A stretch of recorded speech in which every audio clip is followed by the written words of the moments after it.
Welcome to IAC. Railway నుంచి already మనం RPF notification గురించి లాస్ట్ మంత్ లోనే మనం చూసాము. ఏప్రిల్ 15th నుంచి ఆన్లైన్ అప్లికేషన్ ప్రాసెస్ స్టార్ట్ అవుద్దని. సో డీటెయిల్డ్ నోటిఫికేషన్ అనేది ఈ రోజు రిలీజ్ చేయడం జరిగిందమ్మా. ఆర్పిఎఫ్ లో ఎస్ఐ, కానిస్టేబుల్ ఈ రెండు కేటగిరీస్ కి కూడా కలిపి 4660. సో మనకి డీటెయిల్డ్ నోటిఫికేషన్ ఈ రోజు రిలీజ్ చేయడం జరిగింది.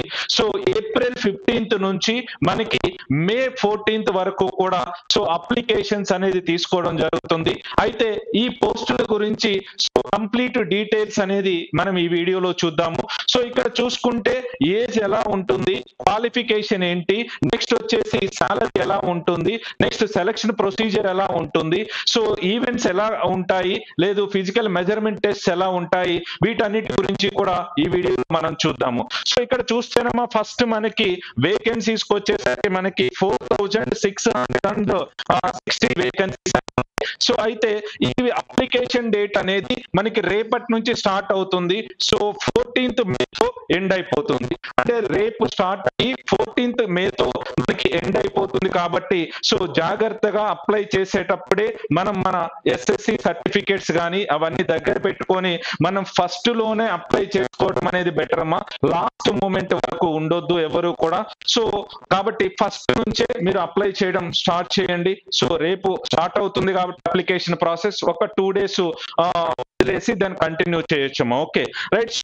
మరి ఈ పోస్టులకు సంబంధించి చూస్తే మనకి ఎస్ఐ వచ్చేసరికి మనకి లెవెల్ 6 జాబ్ అమ్మా. ఎస్ఐ వచ్చేసరికి లెవెల్ 6 జాబ్, పే లెవెల్ 6 అమ్మా. ఓకే. సో అంటే బేసిక్ పే 35,400 ఉంటుంది మనకి. అంటే per month initial first month లోనే మనం 50,000 ప్లస్ సాలరీతో మనం ఆ రైల్వేలో ఎస్ఐగా మనం తీసుకోవచ్చమ్మా. సో దీనికి మెడికల్ స్టాండర్డ్ అనేది B1 అంటే చాలా లో స్టాండర్డ్ మెడికల్. అదే విధంగా ఏజ్ చూసుకుంటేనమ్మా 20 to 28 years. ఓకే. ఒకప్పుడు ఓన్లీ 25 years తోనే ఇది చేశారు. బట్ కోవిడ్ పాండమిక్ వల్ల 3 years ఎక్స్టెండ్ చేయడం జరిగింది. సో 20 to 28 years అనేది మనకి అన్రిజర్వ్డ్ స్టూడెంట్స్ కి. ఓకే. సో అంటే ఓపెన్ కేటగిరీ సంబంధించి 20 to 28 years ఉంటుంది. అదే విధంగా మనకి ఏదైతే రిజర్వేషన్స్ ఉన్నాయో ఓబీసీ వాళ్ళకి +3 years, ఎస్సీ ఎస్టీ వాళ్ళకి +5 years and ex service men and వీళ్ళందరికీ కూడా as per central government norms ప్రకారం నోటిఫికేషన్స్ ప్రకారం ఏజ్ రిలాక్సేషన్ అనేది ఉంటుందమ్మా. సో కాబట్టి ఇక్కడ ఇచ్చిన ఏజ్ మాత్రం మనకి ఓన్లీ అన్రిజర్వ్డ్ క్యాండిడేట్స్ కి. సో టోటల్ మనకి ఆల్ ఆర్ఆర్బీస్ కలిపి మనకున్న ఎస్ఐ వేకెన్సీస్ 452 మా 452. అదే విధంగా మనం ఇక్కడ చూసుకుంటే కానిస్టేబుల్ కి వచ్చేసరికి లెవెల్ 3 పోస్ట్. ఇక్కడ మనకి సాలరీ వచ్చేసరికి 20,700 అనేది బేసిక్ పే ఉంటుంది. బట్ 40,000 ప్లస్ అనేది మనకి ఆర్పిఎఫ్ కానిస్టేబుల్ కి వస్తుంది మనకి సాలరీ అనేది. ఇక్కడ కూడా మెడికల్ స్టాండర్డ్ సేమ్ ఉంది. బట్ ఇక్కడ ఏజ్ చూస్తే మనకి 18 to 28 years. 18 to 28 years. అదే ఎస్ఐకి అయితే మినిమం ఏజ్ 20 years ఇచ్చారు. అదే కానిస్టేబుల్ కి వచ్చేసరికి మినిమం ఏజ్ మనకి 18 years ఇచ్చారు. ఓకే. ఇంకోటి కూడా గుర్తు పెట్టుకోండి, ఇక్కడ మనకి ఏజ్ అని మెన్షన్ చేశాడు. అంటే July 1st కి సో ఈ ఏజ్ రిక్వైర్మెంట్ అనేది మనం ఫుల్ఫిల్ చేయాల్సి ఉంటుంది.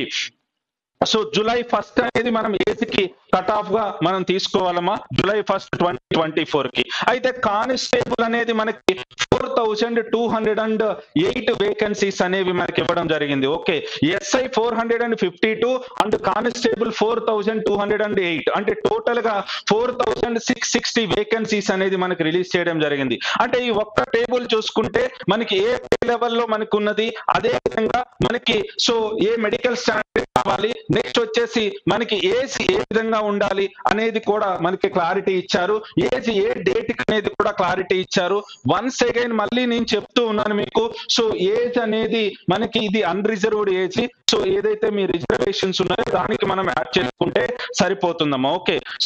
విధంగా ఇక్కడ చూసుకుంటే క్వాలిఫికేషన్ కూడా మనకి ఇంపార్టెంట్ అమ్మా. అంటే ఎస్ఐకి ఏం క్వాలిఫికేషన్ ఉంటుంది, నెక్స్ట్ కానిస్టేబుల్ కి ఏ క్వాలిఫికేషన్ ఉండాలి, ఏ డేట్ కట్ ఆఫ్ డేట్ గా ఉంది అనేది చూస్తే ఇక్కడ మనకు వచ్చేసి గ్రాడ్యుయేషన్ అనేది కంప్లీట్ అయి ఉండాలమ్మా. గ్రాడ్యుయేషన్ అనేది కంప్లీట్ అయి ఉండాలి. సార్ ఏ డేట్ వరకు మా గ్రాడ్యుయేషన్ కంప్లీట్ అయి ఉండాలి సార్ అంటే మనకి ఏదైతే 14th మే మనకి అప్లై చేసుకోవడానికి లాస్ట్ డేట్ కదమ్మా.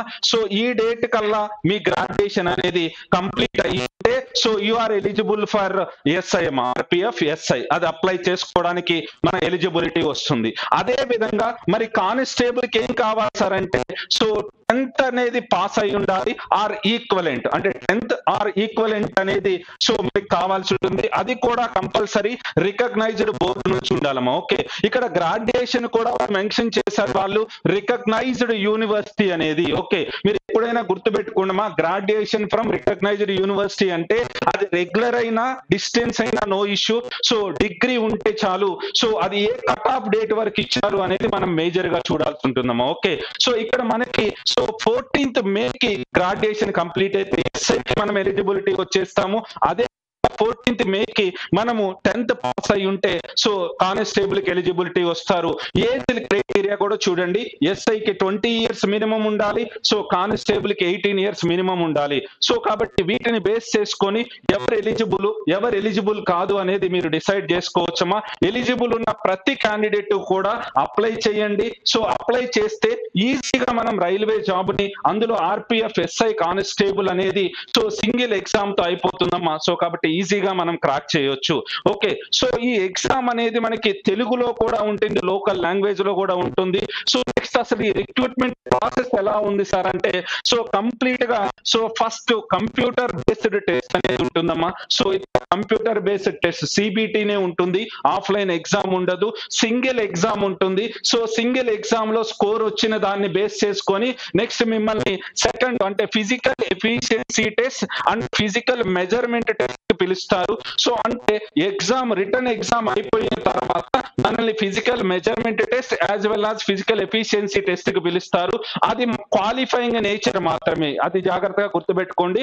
Only physical measurement and physical efficiency test అనేది క్వాలిఫైయింగ్ నేచరే, ఎక్కడా కూడా మీకు దాని మార్క్స్ అనేవి యాడ్ అవ్వవు. బట్ మేజర్ గా మనం కాన్సన్ట్రేట్ చేయాల్సిన అయితే కంప్యూటర్ బేస్డ్ టెస్ట్ మీద కాన్సన్ట్రేట్ చేస్తూ దానితో పాటు మనం ఫిజికల్ ఎఫిషియన్సీ టెస్ట్ కూడా మనం ప్రాక్టీస్ చేస్తూ ఉండాలమ్మా. ఓకే, ఇవి రెండు కంప్లీట్ అయ్యాయి అంటే దెన్ ఆటోమేటిక్ గా లాస్ట్ స్టేజ్ అనేది డాక్యుమెంట్ వెరిఫికేషన్. అంటే సెలక్షన్ ప్రాసెస్ ఎలా ఉంటుంది అంటే ఫస్ట్ రిటర్న్ టెస్ట్ పెడతారు, దాని తర్వాత physical efficiency test and physical measurement test conduct చేసి దాని తర్వాత మనకి డాక్యుమెంట్ వెరిఫికేషన్ అనేది ఉంటుంది అనమాట. ఓకే సార్, మెరిట్ ఎలా తీసుకుంటారు అంటే సో మీకు రిటర్న్ టెస్ట్ లో ఏదైతే మార్క్స్ వస్తాయో సో ఆ మార్క్స్ ని బేస్ చేసుకొని మనకి సో తీసుకోవడం జరుగుతుందమ్మా. సో రిటర్న్ టెస్ట్ ఎలా ఉంటుంది, ఏ సబ్జెక్ట్స్ ఉంటాయి అంటే రిటర్న్ టెస్ట్ మొత్తం కూడా మనకి టోటల్ 90 minutes టైం ఉంటుందమ్మా.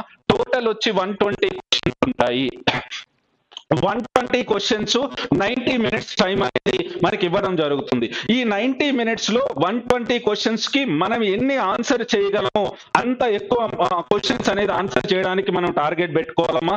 ఇంకోటి కూడా ఇక్కడ గమనించవచ్చు, ఇక్కడ కంప్లీట్ గా మనకి సో 3 ఉంటాయి. ఒకటి 35 మార్క్స్ ఉంటుందమ్మా. సో అదే విధంగా జనరల్ అవేర్నెస్. సో ఈ 120 35 మార్క్స్ అర్థమెటిక్, 35 రీజనింగ్.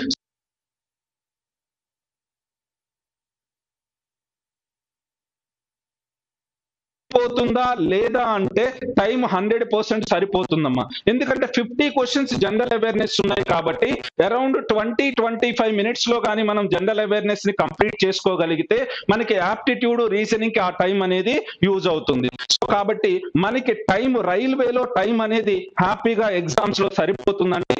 బట్ మనం కాన్సన్ట్రేట్ చేయాల్సింది general awareness or general science questions ని ఫాస్ట్ గా ఆన్సర్ చేసి సో అక్కడ మిగిలిన టైం ని మనం అర్థమెటిక్ అర్థమెటిక్ అండ్ రీజనింగ్ మీద యూజ్ చేస్తే దాన్ని మనం హ్యాపీగా సెటిల్ అవ్వచ్చమ్మా. ఓకే, సో అండ్ ఇక్కడ మనం రైల్వే ఎగ్జామ్స్ లో మీరు మేజర్ గా గుర్తు పెట్టుకోవాల్సింది, సో ఇక్కడ 1/3 నెగటివ్ మార్క్స్ అనేది ఉంది కదా, సో నెగటివ్ మార్క్స్ అనేది జాగ్రత్తగా గుర్తు పెట్టుకోండమ్మా.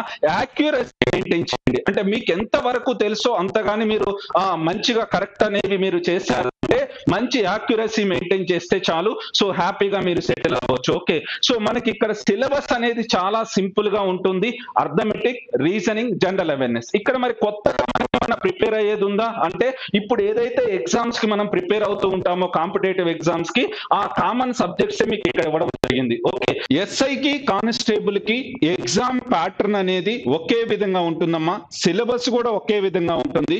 బట్ ఎగ్జామ్ ప్యాటర్న్, ఎగ్జామ్ లెవెల్లో వచ్చేసరికి ఎస్ఐ వచ్చేసరికి గ్రాడ్యుయేట్ లెవెల్ ఎగ్జామ్ కాబట్టి కొంచెం లెవెల్ క్వశ్చన్స్ అడుగుతాడు.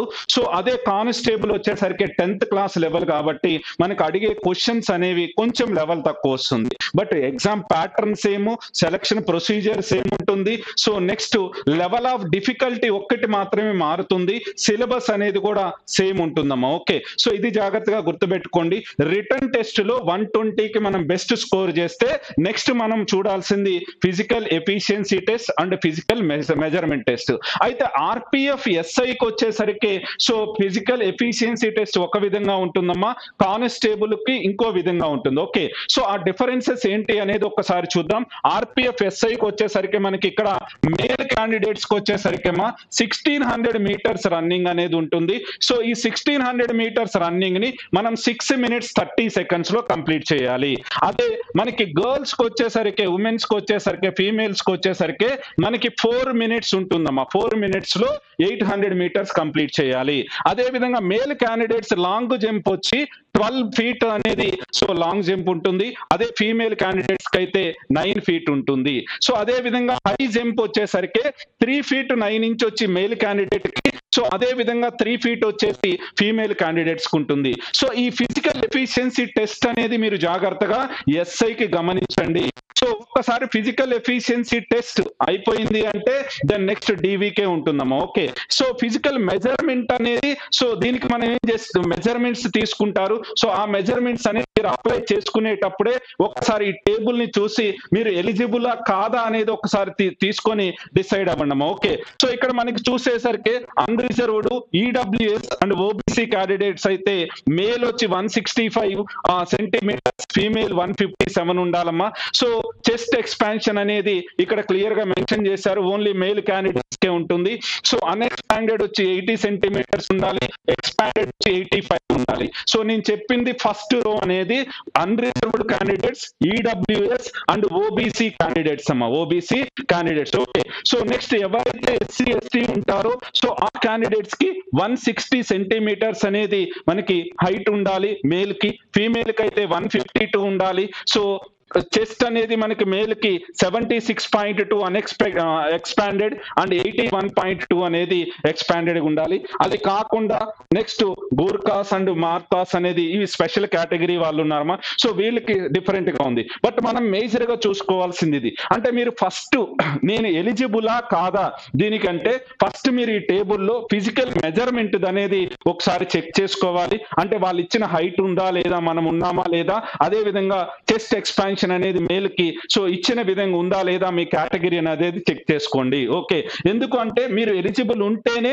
అప్లై చేయండి, లేదు అంటే అనవసరంగా మళ్ళీ పిఎంటీ అప్పుడు మళ్ళీ రిజెక్ట్ అయితే ఇబ్బంది పడతారనమాట. ఓకే, సో ఇలా మనకి ఫిజికల్ మెజర్మెంట్ టెస్ట్ అనేది మనకి ఎస్ఐకి అడిగారమ్మా. Okay, so physical efficiency test and physical measurement test ఎస్ఐకి ఈ విధంగా ఉంటుంది. ఓకే, సో అదే విధంగా మనం కానిస్టేబుల్ కి చూస్తే ఇక్కడ 1600 మీటర్స్ అనేది, సో ఇక్కడ టైం తగ్గింది చూడండి, 5 minutes 45 seconds అమ్మా. సో ఇది మేల్ క్యాండిడేట్స్ కి. ఫీమేల్ కి వచ్చేసరికి 800 వచ్చి మనకి 3 minutes 40 seconds ఉంది. అదే విధంగా లాంగ్ జంప్ 14 feet ఉంది మేల్ కి, 9 feet ఫీమేల్ కమ్మా. సో హై జంప్ వచ్చి 4 feet సో మేల్ కి, 3 feet వచ్చి ఫీమేల్ కి ఉంది. ఇది ఫిజికల్ ఎఫిషియన్సీ టెస్ట్. సో అదే విధంగా సో ఇక్కడ వచ్చేసరికి మెజర్మెంట్ వచ్చేసరికి ఆల్మోస్ట్ రెండు కూడా ఒకే విధంగా ఉన్నాయేమో. Okay, so physical measurement test అనేది. ఓకే, సో కాబట్టి physical efficiency test, physical measurement test అయిపోయిన తర్వాత నెక్స్ట్ మనల్ని డాక్యుమెంట్ వెరిఫికేషన్ అనేది పిలుస్తారు. అయితే ఇక్కడ ఎక్స్ సర్వీస్ మ్యాన్ ఎవరైనా అప్లై చేసుకుంటే ఎక్స్ సర్వీస్ మ్యాన్ కి ఫిజికల్ ఎఫిషియన్సీ టెస్ట్ ఉండదు. వాళ్ళకి ఫిజికల్ ఎఫిషియన్సీ టెస్ట్ అనేది సో కండక్ట్ చేయరమ్మా. సో కాబట్టి వాళ్ళు రిటర్న్ టెస్ట్ రాసుకుంటే సరిపోతుంది. సో ఇలా మనకి return test, physical efficiency, physical measurement test అయిపోయింది అంటే దెన్ ఆటోమేటిక్ గా సో నెక్స్ట్ ఫైనల్ లిస్ట్ అనేది మనకి డాక్యుమెంట్ వెరిఫికేషన్ కి 1:10 రేషియోలో పిలవటం జరుగుతుంది. సో అంటే మనకి ఎన్ని వేకెన్సీస్ ఉన్నాయో సో అన్ని వేకెన్సీస్ ఇస్టు 10 వాళ్ళకి 10 మల్టిపుల్స్ లో పిలవటం అనేది మనకి జరుగుతుంది. So then document verification medical B1 ఉంటే సరిపోతుంది. So B1 level. So then automatic గా సో మెరిట్ లిస్ట్ అనేది మనకి ఇవ్వడం జరుగుతుందమ్మా. Okay, so this is the selection procedure అమ్మా. సో అంటే ఇక్కడ మీరు చూడండి ఆర్పిఎఫ్ ఎస్ఐ కానిస్టేబుల్ అనేది selection procedure comparatively state SI constable తో చూస్తే చాలా ఈజీ అండి. అక్కడ ప్రిలిమ్స్ ఉంటుంది, ఈవెంట్స్ ఉంటాయి, మెయిన్స్ ఉంటుంది. ఇక్కడ ఓన్లీ ఒకటే సో రిటర్న్ టెస్ట్ ఉంటుంది, నెక్స్ట్ ఈవెంట్స్ అనేది జస్ట్ క్వాలిఫైయింగ్ నేచరే. సో కాబట్టి మీరు ఇవి జాగ్రత్తగా గమనించి మనకి తెలిసిన సబ్జెక్ట్స్ ఉన్నాయి కాబట్టి సో ఇప్పటి నుంచి మీరు ప్రిపేర్ అయితే మనకి అప్లై చేసుకోవడానికి 1 మంత్ ఇచ్చాడు. సో ఎగ్జామ్ వచ్చి మినిమం మనకి 4 to 5 months టైం అనేది ఇస్తారు కాబట్టి ఆన్లైన్ ఎగ్జామ్ కాబట్టి ఇప్పటి నుంచి మీరు కానీ ప్రాక్టీస్ చేస్తే 100% ఈజీగా మీరు రైల్వేలో ఎస్ఐగా కానిస్టేబుల్ గా కూడా సెటిల్ అవ్వచ్చు. ఓకే, సో ఆల్రెడీ రైల్వేకి సంబంధించి సపరేట్ ఎక్స్క్లూజివ్ రైల్వే బ్యాచెస్ అనేవి మన ఐఏసి 8 బ్రాంచెస్ లో కూడా కండక్ట్ చేయడం జరుగుతుంది. సో రేపటి నుంచి న్యూ బ్యాచెస్ అనేవి స్టార్ట్ అవుతున్నాయి. సో కాబట్టి ప్రతి ఒక్కళ్ళు కూడా ఎవరైతే రైల్వే జాబే లక్ష్యంగా ఎవరైతే పెట్టుకున్నారో వాళ్ళందరూ కూడా సో ఐఏసి 8 బ్రాంచెస్ లో ఒక్కసారి మీరు మీట్ అయ్యి సో ఆ న్యూ బ్యాచెస్ లో మీరు ఒక్కసారి క్లాసెస్ విని దెన్ మీరు డెసిషన్ తీసుకోవచ్చమ్మా. సో కంప్లీట్ గా మీకు రైల్వే ఎక్స్క్లూజివ్ మెటీరియల్ ఉంటుంది, గ్రాండ్ టెస్టులు ఉంటాయి, అదే విధంగా ఆన్లైన్ ఎగ్జామ్స్ అనేవి ఉంటాయి, next explanations. So different facilities తో 2014 నుంచి రైల్వేలో సో రైల్వే ఉద్యోగమే లక్ష్యంగా ఎవరైతే ఉన్నారో వాళ్ళందరి కోసం ఎప్పటికప్పుడు అప్డేటెడ్ డేటాతో మన ఐఏసి స్టూడెంట్స్ సక్సెస్ కోసం తోడ్పడుతూ ఉందమ్మా. సో కాబట్టి ప్రతిదీ కూడా మీకు ఎప్పుడు స్టెప్ టు స్టెప్ మేము ఇన్ఫర్మేషన్ ఇస్తూ ఉంటాము. సో కాబట్టి జాగ్రత్తగా మీరు ఐఏసిని ఫాలో అవ్వండి. సో మీకు ఎటువంటి డౌట్స్ ఉన్నా మా టీం చెప్తుంది. సో కాబట్టి ఐఏసిని ఫాలో అయ్యి ఇక్కడ ఇచ్చే ఫెసిలిటీస్ ని మీరు యూటిలైజ్ చేసుకున్నారు అంటే మీరు జాబ్ ఈజీగా రైల్వే జాబ్ అనేది క్రాక్ చేయొచ్చమ్మా. ఓకే, సో మీరు జాబ్ కొట్టేంత వరకు ఐఏసి మీకు తోడుగా ఉంటుందమ్మా. సో ప్రతి అడుగులో కూడా మీకు ఐఏసి తోడుగా ఉంటుంది. సో కాబట్టి మీరు డెసిషన్ తొందరగా తీసుకోండి. అదే విధంగా అప్లై చేసేటప్పుడు తప్పులు చేయకండి. సో జాగ్రత్తగా అప్లై చేయండి. సో మీకు ఏవైనా డౌట్స్ ఉంటే సో మా బ్రాంచెస్ కి వచ్చి కాంటాక్ట్ అయితే 100% మా టీం క్లారిఫై చేస్తుందమ్మా. సో కాబట్టి టైం మీరు వేస్ట్ చేసుకోకండి. సో చాలా అంటే తక్కువ టైంలోనే మనం మంచి జాబ్స్ కొట్టడానికి మంచి ఆపర్చునిటీ రైల్వే క్యాలెండర్ ఇస్తుంది కాబట్టి సో ప్రతి ఒక్కళ్ళు కూడా ప్రిపరేషన్ ని స్పీడప్ చేయండి, ప్రిపరేషన్ స్టార్ట్ చేయండి. మీరు సిన్సియర్ గా కానీ ప్రిపరేషన్ స్టార్ట్ చేస్తే 100% సో జాబ్ కొట్టొచ్చమ్మా. ఓకే, సో కాబట్టి ఆల్ ది బెస్ట్ అమ్మా. Thank you. జై హింద్.